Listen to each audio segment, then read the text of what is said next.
Hello' friends, আপোনালোকে চাই আছে আপডেট আছাম ইউটিউব চেনেল আৰু আজিৰ এই ভিডিঅ'টোত মই আপোনালোকক ক'ম ডিজাষ্টাৰ মেনেজমেণ্টৰ ফালৰ পৰা ওলোৱা এখন ৰিকুৱাৰমেণ্ট নটিচৰ বিষয়ে। গতিকে কি আছে এই নটিফিকেশ্যনখনত, কেনেকৈ আপোনালোকে সেই পদটোৰ বাবে এপ্লাই কৰিব পাৰিব, আপোনালোকৰ লাষ্ট ডেট কেতিয়া আছে, আপোনালোকে অফলাইন কৰিব পাৰিব নে অনলাইন কৰিব পাৰিব, এই সকলোখিনি কথা মই এই ভিডিঅ'টোত ক'বলৈ চেষ্টা কৰিছোঁ। গতিকে ভিডিঅ'টো স্কিপ নকৰি সম্পূৰ্ণকৈ চাই থাকিব। কিন্তু ভিডিঅ'টো আৰম্ভ কৰাৰ পূৰ্বে মই সেইসকল নতুন ভিউৱাৰজনক এটা ৰিকুৱেষ্ট কৰিব বিচাৰিছোঁ, যিসকল নতুন ভিউৱাৰজে মোৰ চেনেলটোলৈ প্ৰথমবাৰৰ বাবে ভিজিট কৰিছে তেওঁলোকে কাইণ্ডলি মোৰ চেনেলটো ছাবস্ক্ৰাইব কৰি লওক আৰু কাষতে থকা বেল আইকনটো অল কৰি লওক, কিয়নো মই এনেধৰণৰ জব ভেকেঞ্চি আপডেট এই চেনেলটোত আপলোড কৰি থাকোঁ। গতিকে পলম নকৰি আহক ভিডিঅ'টো আৰম্ভ কৰোঁ।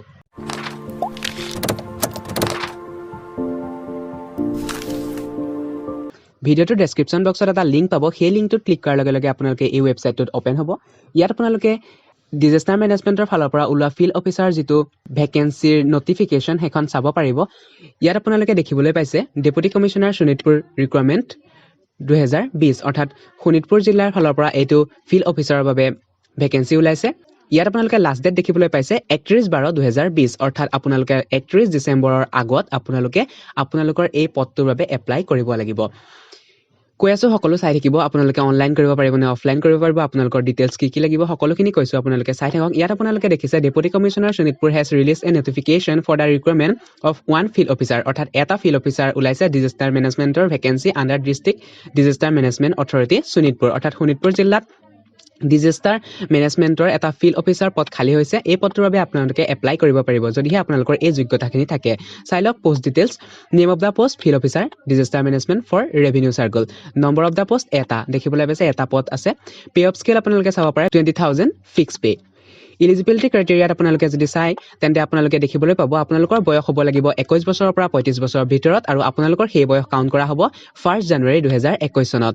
ৰিলেক্সেবল আছে, ইয়াৰ বাবেও এজ ৰিলেক্সেশ্যন দিয়া হৈছে SC/ST কেণ্ডিডেটসকলৰ বাবে। যেনেদৰে গভৰ্ণমেণ্টৰ ৰুল আছে, অৰ্থাৎ SC/STৰ বাবে 5 বছৰ ৰিলেক্সেশ্যন দিয়ে, তেনেধৰণৰ ৰিলেক্সেশ্যন আপোনালোকে যিটো ৰুলত পৰিব সেইটোৰ মতে পাব। এডুকেশ্যনেল কোৱালিফিকেশ্যন আপোনালোকে চাব পাৰে বেচেলৰ ডিগ্ৰী ইন ছায়েন্স, অৰ্থাৎ আপোনালোকে ছায়েন্সত বেচেলৰ ডিগ্ৰী থকা হ'ব লাগিব, অথবা আপোনালোকৰ ষ্টেটিষ্টিক্স, জিঅ'গ্ৰাফী, এনভাইৰনমেণ্ট ছায়েন্স অৰ জিঅ'লজি এই ছাবজেক্টকেইটাত যদি আপোনালোকে ডিপ্ল'মা কৰিছে, বেচেলৰ ডিগ্ৰী কৰিছে, তেন্তে আপোনালোকে এই পদটোৰ বাবে এপ্লাই কৰিব পাৰিব। যদি আপোনালোকে ছায়েন্সত ডিগ্ৰী লোৱা নাই অথবা এই ছাবজেক্টকেইটাত আপোনালোকে মেজৰ লৈ ডিগ্ৰী লোৱা নাই, তেন্তে আপোনালোকে এপ্লাই কৰিব পাৰিব যদিহে আপোনালোকৰ ডিপ্ল'মা আছে চিভিল ইঞ্জিনিয়াৰিঙত অথবা architecture from recognize university or institute. Other কোৱালিফিকেশ্যনত আপোনালোকে চাব পাৰে আপোনালোকৰ কম্পিউটাৰ স্কিল থাকিব লাগিব, আপোনালোকে PGDCA ল'ব পাৰে, DCA ল'ব পাৰে, অৰ্থাৎ আপোনালোকৰ এখন কম্পিউটাৰ চাৰ্টিফিকেট থাকিব লাগিব, য'ত আপোনালোকে MS অফিচ চলাব জানিব লাগিব আৰু ইণ্টাৰনেট চলাব পাৰিব লাগিব।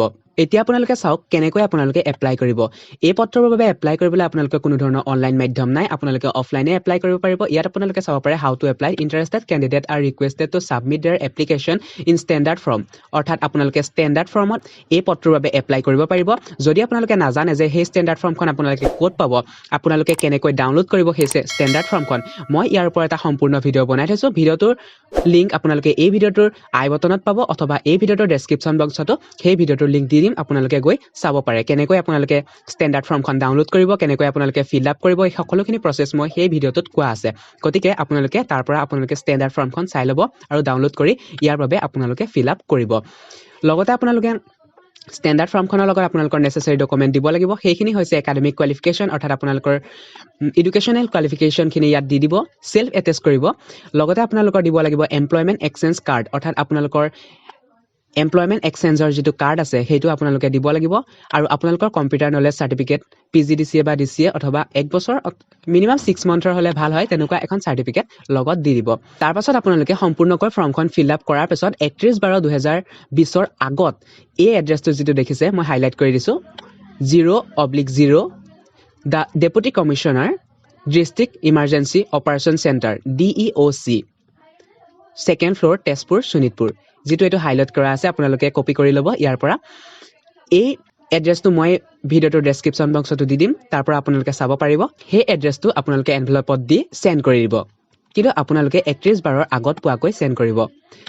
ইম্পৰ্টেণ্ট লিংকছত আপোনালোকে চাব পাৰে অনলাইন এপ্লিকেশ্যন লিংক অফলাইন আপোনালোকক আগতে কৈছোৱেই ডাউনলোড অফিচিয়েল নটিফিকেশ্যন আপোনালোকে অফিচিয়েল নটিফিকেশ্যনখন যদি ডাউনলোড কৰি চাব বিচাৰে তেন্তে ক্লিক হিয়াৰত ক্লিক কৰি আপোনালোকে অফিচিয়েল নটিফিকেশ্যনখন ডাউনলোড কৰিব পাৰিব লগতে আপোনালোকে যদি অফিচিয়েল ৱেবছাইটটো ভিজিট কৰিব বিচাৰে তেন্তে ক্লিক হিয়াৰত ক্লিক কৰি অফিচিয়েল ৱেবছাইটটো ভিজিট কৰিব পাৰিব তো এয়াই আছিল আজিৰ জব নিউজটো যদি ভিডিঅ'টো ভাল পালে তেন্তে লাইক কৰিব কমেণ্ট কৰিব লগতে মোৰ চেনেলটো ছাবস্ক্ৰাইব কৰিব আৰু কাষতে থকা বেল আইকনটো অল কৰি দিবলৈ একেবাৰে নাপাহৰিব যদি আপোনালোকে ভাবে যে এই ভিডিঅ'টোৰ পৰা আপোনালোকৰ বন্ধুবৰ্গ বা পৰিয়ালবৰ্গৰ সহায় হ'ব তেন্তে এই ভিডিঅ'টো তেওঁলোকলৈ শ্বেয়াৰ কৰি দিব ভিডিঅ'টো সম্পূৰ্ণকৈ চাই থকাৰ বাবে ধন্যবাদ